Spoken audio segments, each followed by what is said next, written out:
Alright everyone, welcome back. Episode series of me cooking brisket. So this is the basing sauce, apple cider vinegar. It's what I use. I find it to be really good. That baby's acting like a baby. Anyways, let's get started here. So let me see, 1 cup of this should do it. Basically, I got this recipe just off the internet, and you guys can do your own recipe, but I'm just gonna do it this way. I made some modifications to it because I don't really drink beer. Because I don't drink beer, what I do have is some Jägermeister and some red wine. I'm supposed to have a little bit more than that, but that's alright. Well, maybe not. So I pour it into this bowl.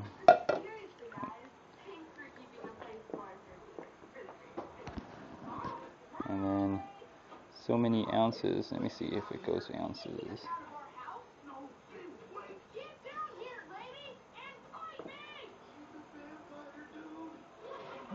Let's see how many ounces it's going to give me.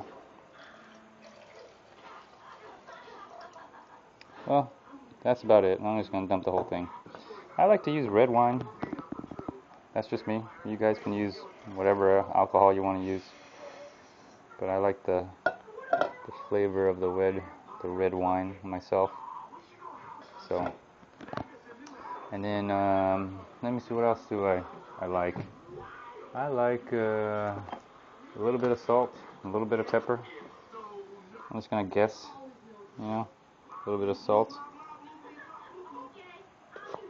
and then a little bit of pepper. I like a little pepper.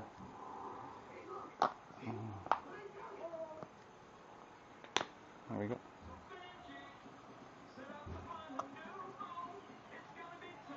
So get some pepper in there.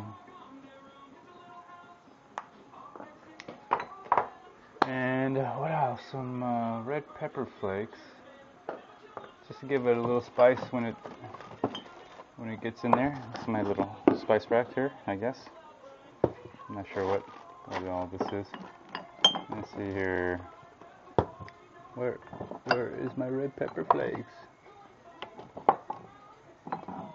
Oh, here. Crushed red peppers. So just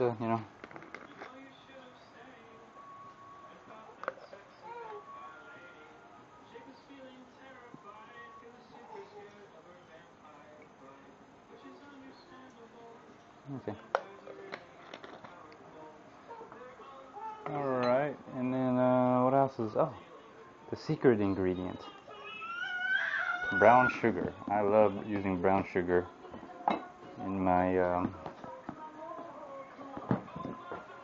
little recipes here. If you've seen my other episodes, squid, I use brown sugar. What else do I use brown sugar? Dinner rolls, I use brown sugar.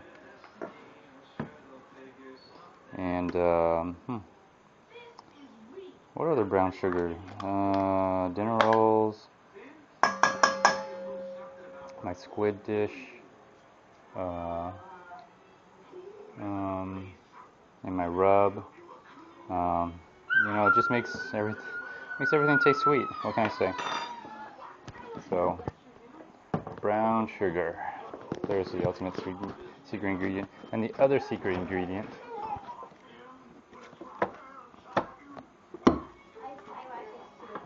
is minced garlic.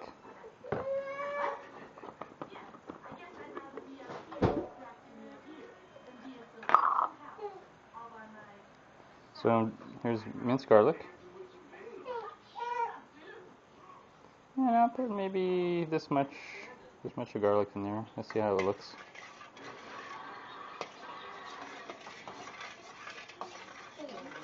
I might put a little bit more apple cider vinegar because got a little low on the red wine there. So Man, this is smelling good. Oh man, it smells good. Put a little bit more on there. Oh well, just to make up for it. Eventually, I'm gonna use all of this on the brisket. I'm gonna put a little bit more garlic in there because. And the smell, the aroma is wonderful. Oh man! After you cook the brisket for like about the 6th, 7th hour, you can really smell the aroma from this coming through the barbecue pit. And man, it's just oh man, if you're ever in my neighborhood and you smell some good brisket cooking and you smell this certain particular aroma to it, you know it's coming from me. So.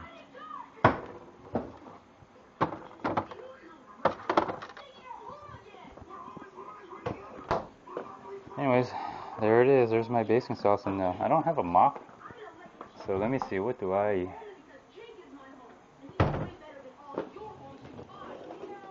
use? There we go. This is what I use. I just kind of mix it in there,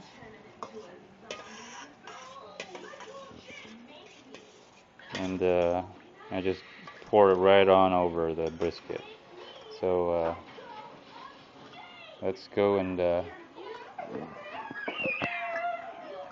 put some on because we're about approaching 2 hours here. And about the 2 hour mark is when I start putting on the basting sauce. And man, you know, I'll just put it right. If I put it right here, it'll probably stay warm. That's fine. I don't mind. Just leave it up here. Warm up the basting sauce a little bit. I probably don't leave it there, but probably put it up somewhere else. Anyways, temperature is at just barely above 200, which is fine. Let's see how everything looks. Take you out here and see how that. Wow, look at that brisket. It was up to about 400 a while ago. I mean, it looks done, but you know what? We're just on 2 hours. We still got another 8 hours to go. But man, look at the size of that brisket. I don't know if y'all can see that or not, but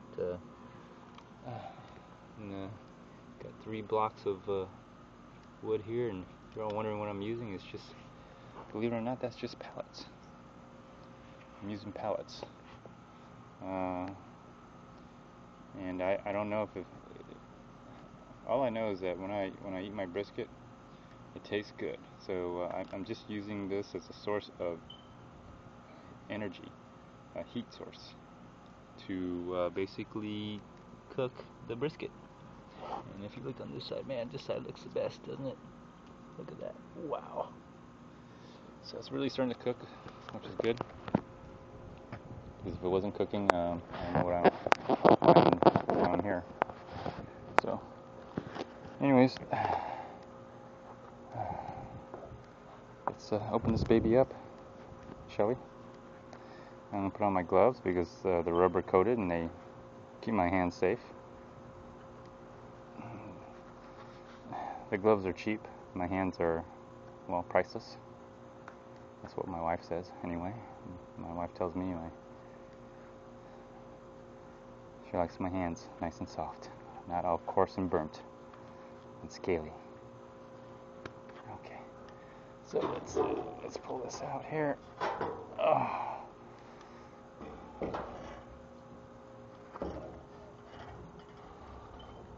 Okay, let's pull out my flashlight here.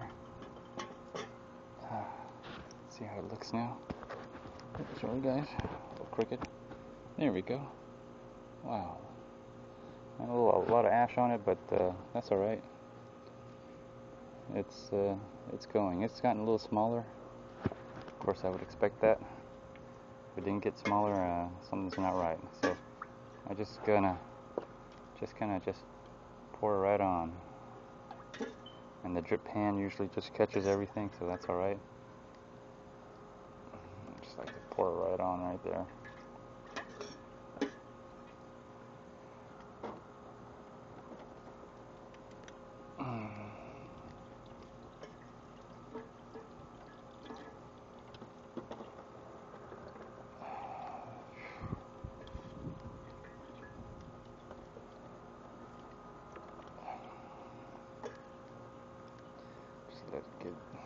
brisket. Try to let it get on. Throw on as much as I can.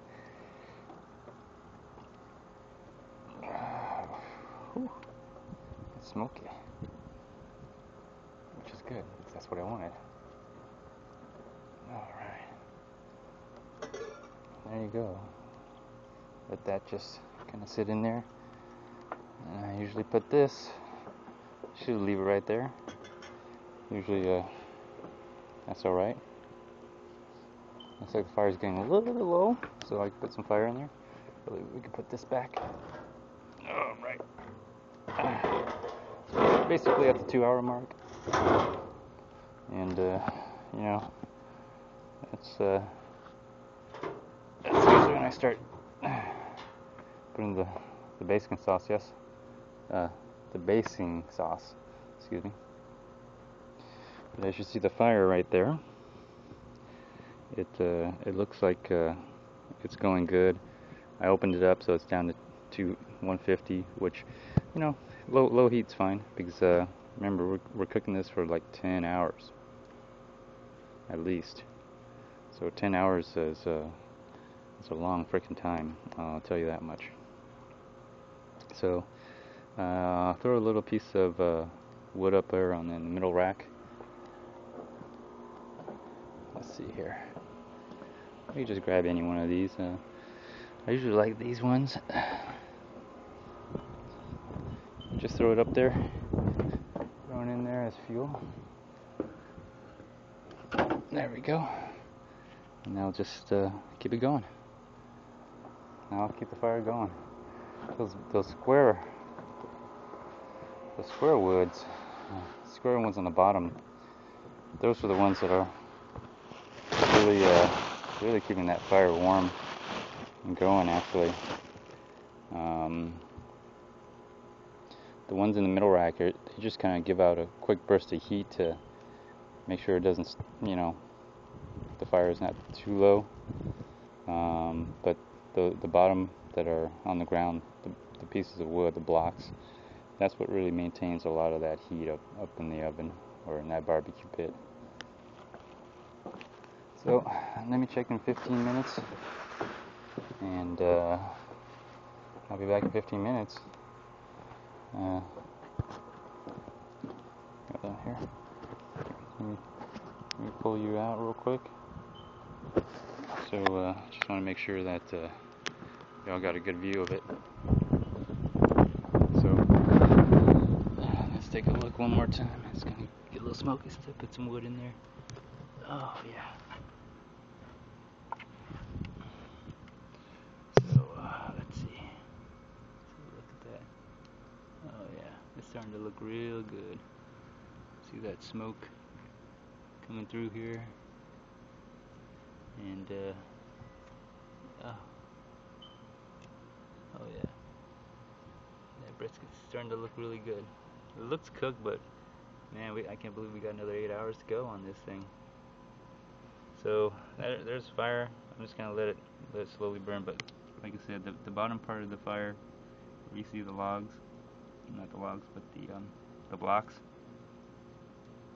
That's what's really maintaining the heat.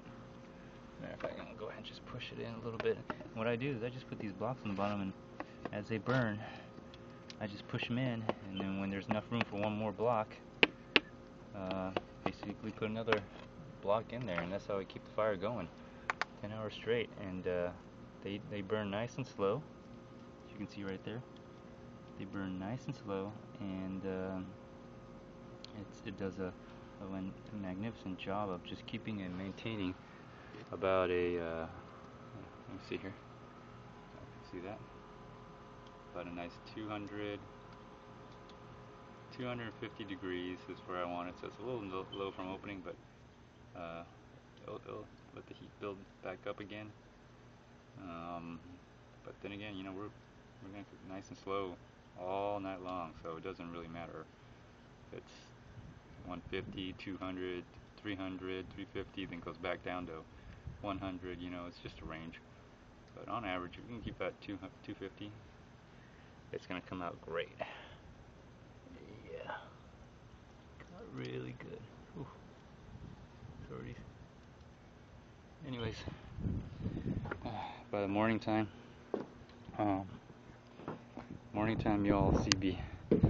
you'll be seeing it. Good enough. So I like the setup I have here. The light's going to be flashing on the pit, and just got to make sure it doesn't burn out. That's the only thing. Because restarting it is such a hassle. But